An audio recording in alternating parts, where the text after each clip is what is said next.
April 1952 merupakan titik tolak penting untuk dunia pendidikan di Kampung Sungai Ular. Usaha untuk mendirikan bangunan sekolah rakyat pada masa itu telah dipelopori oleh Tuan Haji Ahmad bin Abdullah, Pak Mat, Ketua Kampung Sungai Ular, dengan sokongan penghulu mukim Sungai Karang, Encik Mohamed bin Taib. Mereka berjaya meyakinkan penduduk kampung untuk mendirikan sekolah rakyat secara bergotong royong untuk mengajar kanak-kanak dan orang dewasa yang berminat untuk belajar membaca dan menulis. Keadaan bangunan sekolah pada masa itu terdiri daripada 2 buah blok bangunan kayu yang menggunakan batang nibong, atap nipah serta berdindingkan kulit kayu. Anggaran luas bangunan pada masa itu ialah 20 kaki lebar dan 60 kaki panjang. Ia didirikan di atas tapak kuartus guru sekarang. 2 orang guru rakyat dari daerah Pekan telah dihantar oleh Pejabat Pelajaran Negeri Pahang untuk bertugas di Sekolah Rakyat Kampung Sungai Ular. Mereka ialah Cikgu Daud bin Ali dan Cikgu Romli bin Osman. Mereka telah mengajar di Sekolah Rakyat Kampung Sungai Ular sehingga 1956.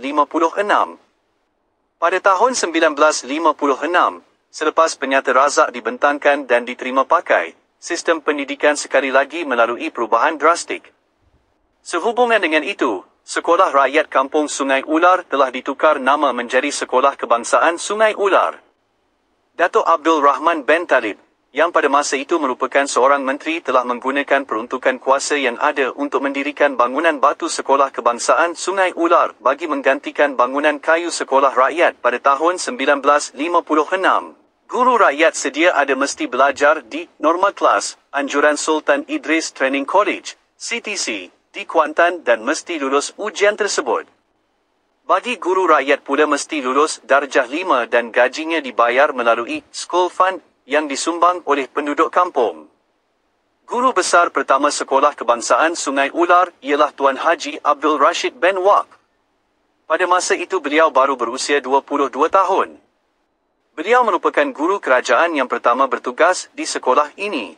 Beliau yang lulus peperiksaan tersebut dipilih menjadi guru besar dengan dibantu oleh 2 orang guru rakyat iaitu Encik Daud bin Ali dan Encik Romli bin Osman.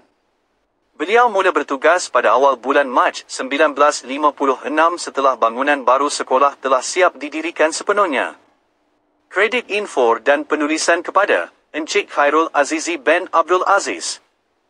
Folio Pembangunan Sekolah Kebangsaan Sungai Ular. 4